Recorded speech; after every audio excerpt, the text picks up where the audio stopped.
Okay, I made a new coil.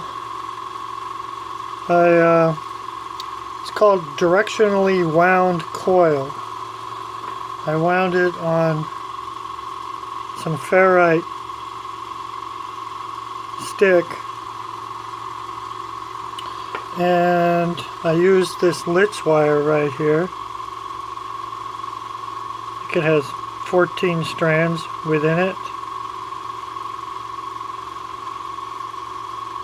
This is the wire I used. It came to 7.2 ohms, this new coil right here. And let me show you what directional winds means. I'm going to use this solder here just so you can see it, and pretend like this solder is magnet wire, okay? And pretend like this thing is the core. So what you do is you wind it, let's say this way. Then when you get to the end, you make a 90-degree bend and you pull it straight back to the beginning. And then you do another wind going the same direction on top.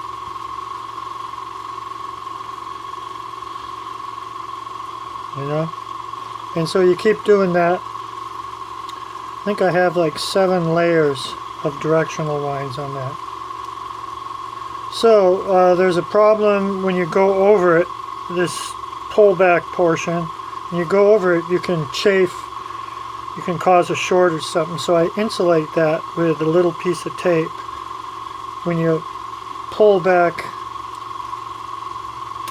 the magnet wire straight back, and then you make a bend and continue the wind the same direction.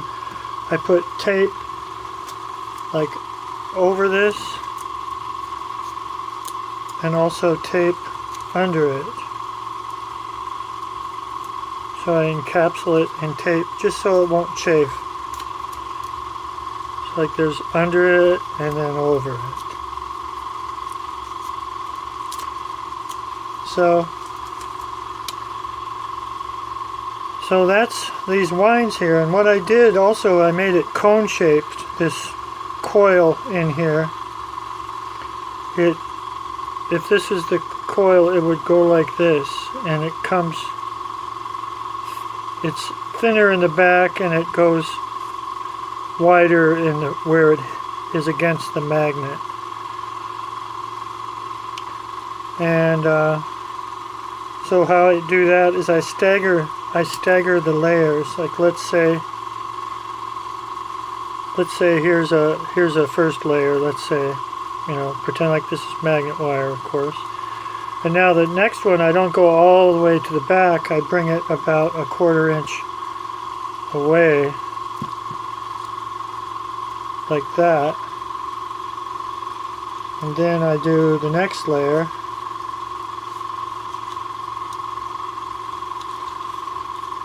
And then when I get to the end, and I pull it back again, and don't forget you insulate it with tape. And now this time I would pull it back like another 1/4 inch down.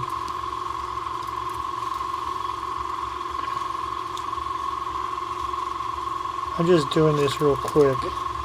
So eventually you'll have a cone-shaped coil. Okay, so that's a directional wind. The reason you have a directional wind is to focus the magnetic flux against the magnet. Don't have it go all over the place. And for instance, microphones in the old days, so they were omnidirectional. They picked up everything, not just the singer's voice, but the whole room. And then they came with these directional microphones where it just picks up the singer's voice, and it really helped recordings and stuff. So this is the same thing.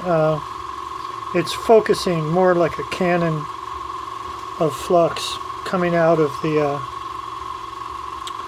the core against the magnet. So in my old conehead motors, I always made directional lines. Okay, so This thing's drawing 250 or 60 milliamps. It's quite a bit for what I'm doing, but it's going 1300 RPM.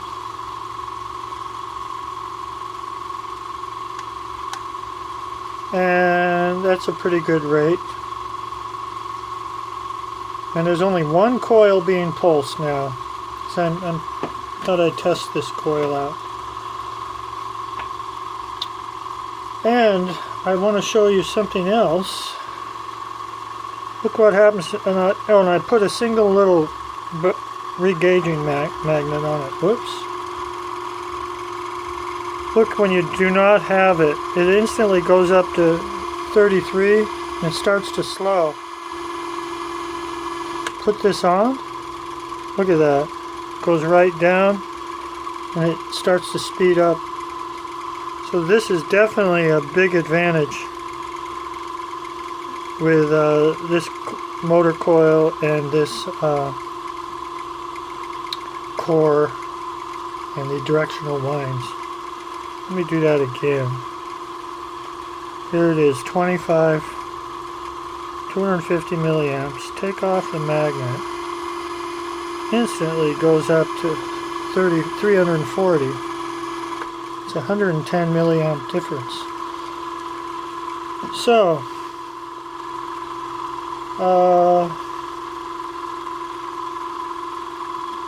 I just want to say I have a directional wind in this. Hold on a sec.